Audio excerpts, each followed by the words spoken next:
Ja, jeg vil godt fortælle om figur 66. Den figur den beskriver, hvilke fysiologiske forbedringer der skal til for at få et bedre kondital. Man kan fx have større og stærkere åndedrætsmuskler, og det giver en bedre mulighed for en bedre åndedrætsdybde og en bedre åndedrætsfrekvens, og det øger den maksimale lungeventilation. Så kan man have et større hjerte, hvilket gør, at det kan indeholde mere blod, og derfor kan det pumpe mere blod per slag. Så bliver hvilepulsen lavere, fordi at hjertet ikke behøver at pumpe så mange gange for at få samme mængde blod ud i kroppen.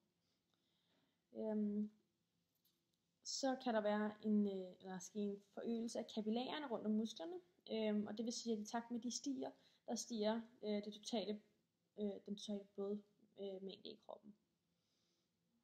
Så kan det være et øget indhold af myoglobin i muskelcellerne, og det giver en bedre evne til at transportere ilten fra de røde blodlemmer ud til de hvide. Man kan have et øget indhold af de enzymer, som driver respirationsprocessen, og det giver en bedre produktion af energi. Og så figur 71, den beskriver de fysiologiske forandringer, som sker i muskelcellerne, når man styrketræner. Der kan fx komme et øget indhold af ATP i kroppen, og en øget indhold og en højere koncentration af de enzymer, som spalter ATP'en, og det giver en højere energiproduktion. Der kan komme en højere koncentration af de enzymer, som spalter glukose om til mælkesyre, og det skaber så en mere anaerob energiproduktion.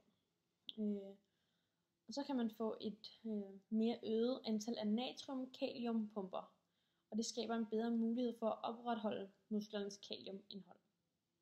Og så kan man bedre styre muskelcellerne ved hjælp af nervesystemet, og derved kan muskelcellerne præstere en samlet større kraft.